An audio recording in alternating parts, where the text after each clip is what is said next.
आबाद कवे कूचो कूचो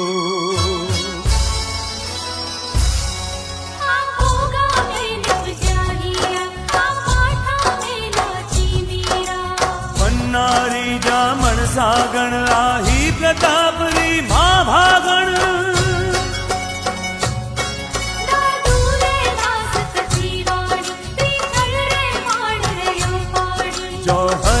जागी आग अठे रण मिल गया राग विराग अठे तलवार गिरण खेता में इतिहास बन्यो डारेता में चूड़ावत मांगी सेनानी सिर काट दे दियो शत्राणी वो जोधो दुर्गा दास जबर भिड़ली नी दिल्ली शू टक्कर ही कूक जल मियो भामासा काड़ा दी पूरी धरती धोरारी धरती धोरारी धरती धोरारी धरती धोरारी धरती धोरारी धरती धोरारी आतो सुरगाने की परदेर बनने आवे हीरो जस दरबारी आवे धरती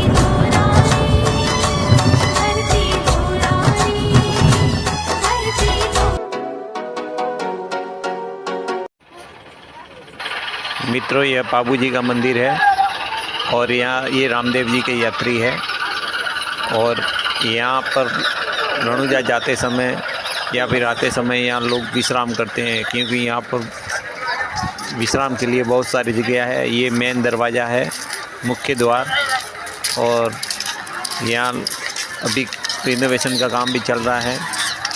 लोग यहाँ रात्रि विश्राम इसलिए करते हैं कि यहाँ पर बहुत सारी सोने उठने बैठने के लिए जगह है और रणुजा जाने वाले लोग यहाँ विश्राम करते हैं, क्योंकि यहाँ पर एक शांतिपूर्ण वातावरण स्थान है। अभी काम चालू है और रणुजा से नज़दीक है और सूरवीरों की धरती है, पाबू जी राठौड़ जी की धरती है।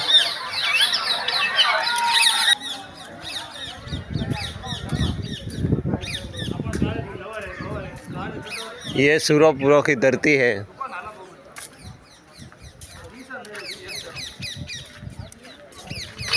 ये देखिए मित्रों, रणुजा जाने वाले यात्रियों के जत्थे खड़े हैं और सुबह का आनंद है, सुबह की वेला है। मित्रों, हम रणुजा जाकर आ चुके हैं और हमने भी यहाँ रात्रि विश्राम किया था, बहुत आनंद आया। यहाँ पर कुछ व्यापारी है जो अपनी छोटी छोटी दुकान लगाकर अपना पेट पालते हैं। मित्रों, इनसे प्रसाद अवश्य ले। जय पाबू जी राठौड़। जय हो। रामदेवरा में मेला चल रहा है, इसलिए यहाँ पर लोगों के नहाने के लिए पानी की सुविधा एक्स्ट्रा और की गई है। और यह पाबू जी राठौड़ जी का स्मारक बनाया गया है, जो हमेशा घोड़ी के साथ में ही रहते थे। उनकी घोड़ी का नाम था केसर। राजस्थान के सूरवीरों, यह वही सूरवीर भूमि है जो उस समय गायों की रक्षा के लिए पाबू जी ने युद्ध किया था। आज भी इस का इतिहास है। और आज भी पापू जी हमारे देवता है, क्योंकि वह भगवान देव का स्वरूप है, क्योंकि उन्होंने यहीं से देव मार्ग की ओर गमन किया था, यहीं से विलुप्त हो गए थे। यह पापू जी राठौड़ का म्यूजियम बनाया गया है, जिसमें पूरा इतिहास बताया जाता है। पापू जी राठौड़ का कब जन्म हुआ, कब युद्ध हुआ, किनके साथ हुआ, कैसे हुआ। यहाँ जो आएगा वह अपना राजस्थान का इतिहास पाएगा, और राजस्थान में जन्म लिया है तो एक बार इस वीर भूमि का दर्शन अवश्य करे। जय राजपूताना।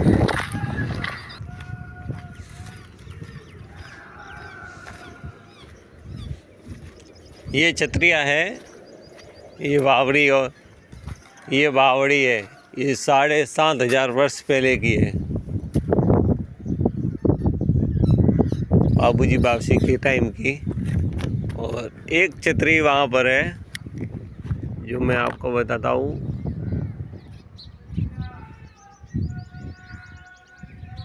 ये हवाली जो सबसे पुरानी है। यह नगरी कई बार उजड़ी गई, और पापू जी ऐसे शूरवीर थे जिन्होंने गायों की रक्षा के लिए अपने प्राण निछावर कर दिए थे। राजस्थान के लोक देवताओं में माने जाते हैं, सूरोपुरों की धरती में माने जाते हैं। ये बोमिया जी और पापू जी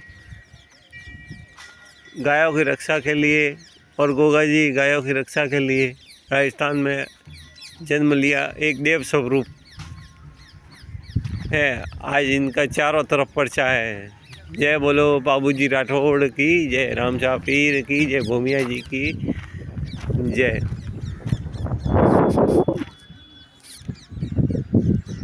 जय बोलो पापू जी राठौड़ की जय। यह वही गुंजा कुआं है जो पापू जी राठौड़ ने गायों के पानी के लिए अपने भाले की नोक से खुदा था, क्योंकि पहले तो देव रूपी थे पापू जी, और उन्होंने भाले की नोक से कुआं खोदा था। अब ये कुआं बंद कर दिया गया है, और पहले ऐसे पत्थर लगे हुए होते थे, और यहाँ से रस्सियाँ अंदर जाती थी पानी निकालने के लिए।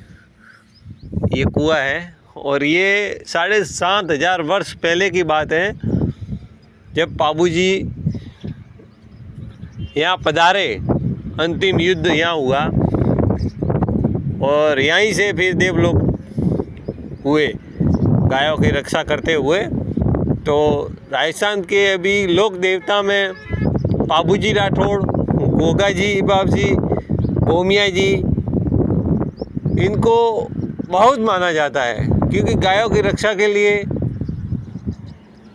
अभी ये देखिए, ये सब पापू जी के साथ में रहने वाले, बहुत पुराना इतिहास है पापू जी का।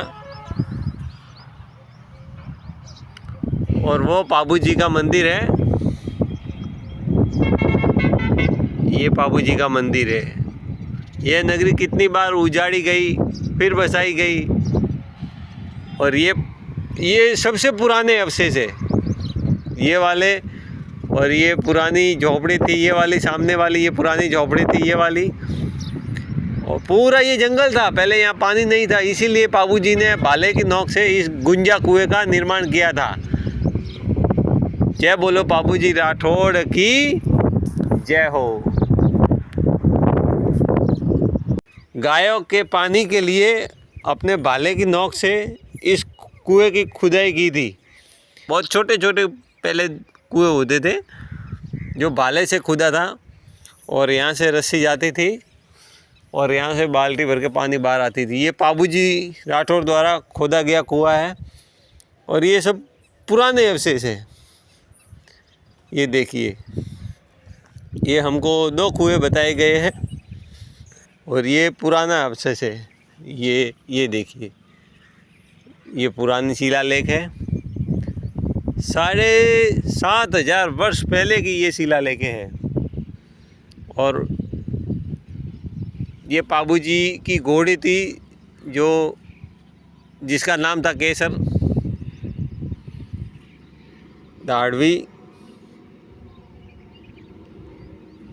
ये देखिए ये पुराने अवशेष है। जैसे कि एक और बताता हूँ, ये अवशेष देखिए ये कितने पुराने अवशेष हैं। ये पाबू जी द्वारा बनाया गया गुंजा कुआं। पहले यहाँ कुछ नहीं था, फिर यहीं से पाबू जी देवलोक हुए थे।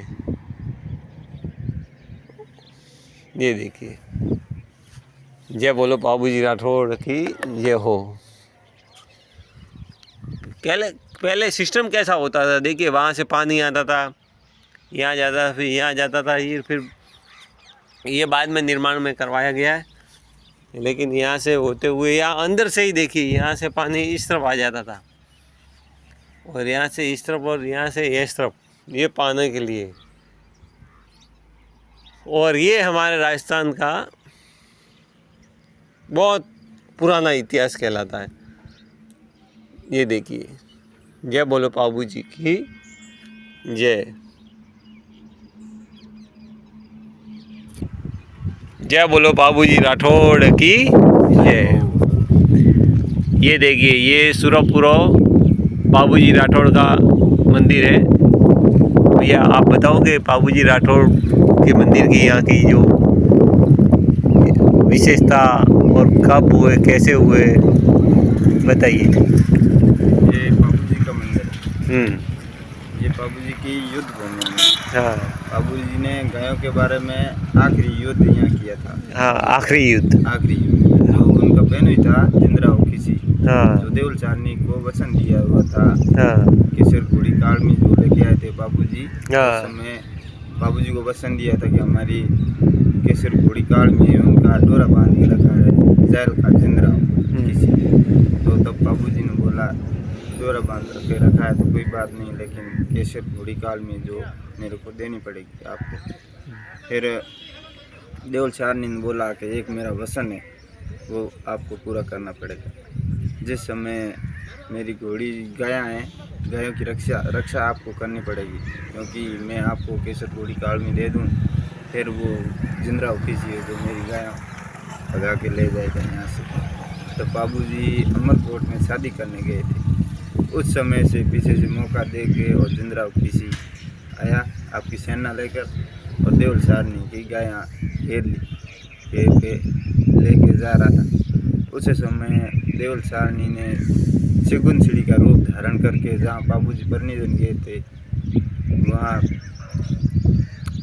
गढ़ कोटड़े जाए बोली। तब बाबूजी को पता चल गया। बाबूजी उस समय सौरी में 3 फेरे ले रखे थे। चौथे फेरे में पल्ला सीढ़ी को काट के वहाँ से रवाना हो गए। और फिर हाँ, तो फिर वो बाबूजी यहाँ आए।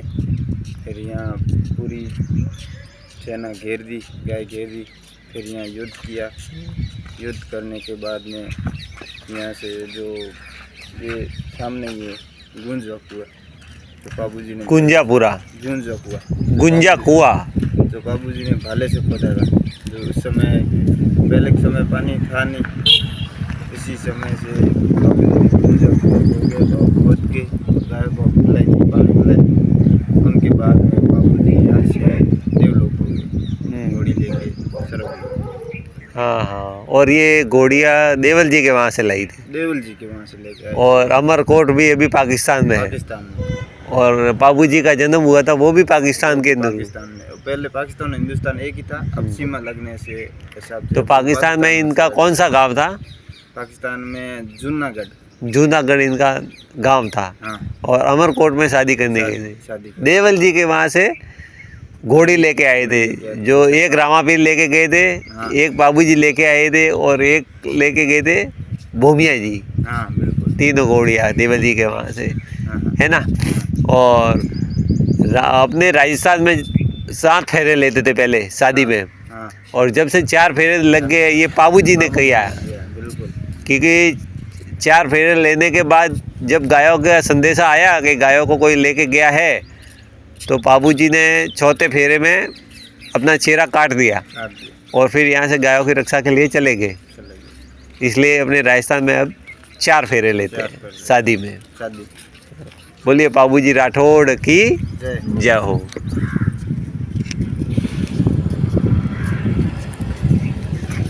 और ये नगरी 7,500 वर्ष पुरानी है। ये पाबूजी के गुरुजी की समाधि है। अभी वापिस रेनोवेशन काम चल रहा है। ये नगरी कितनी बार बनाई गई, उजाड़ी गई। अब हम आपको मंदिर में दर्शन करवाते हैं, चलिए। जय बोलो पाबूजी राठौड़ की जय।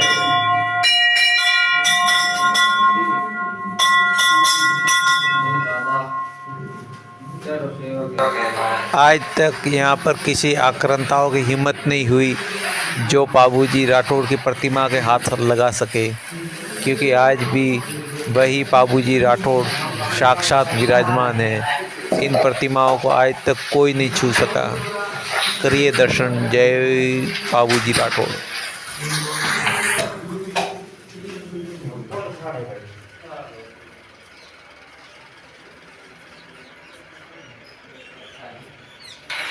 यह सब मंदिर के अंदर का प्रांगण है।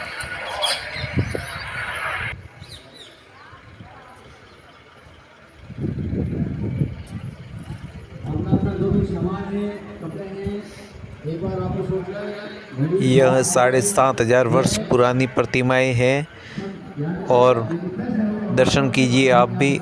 और हम तो यही कहेंगे कि आप यहाँ पर आकर अपनी आँखों से दर्शन कीजिए और अपने जीवन को धन्य कीजिए। यह पाबूजी राठौड़ जी का मंदिर है।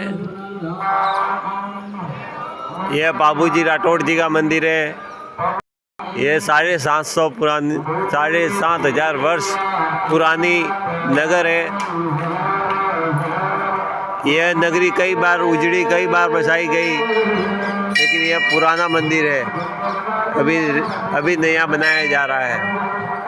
और ये पाबूजी का मंदिर है और ये पाबूजी के पुत्र उनका मंदिर है। ये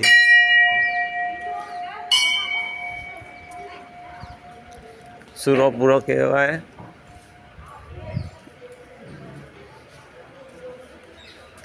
जय हो मालिक। मैं तो मालिक जाना कोई बन तो जरूर जाना का मालिक। ये पाबूजी के दाया हाथ बोलते थे उनको, जो उनके खास मित्र भी कहलाते थे। जय हो मालिक, जय हो।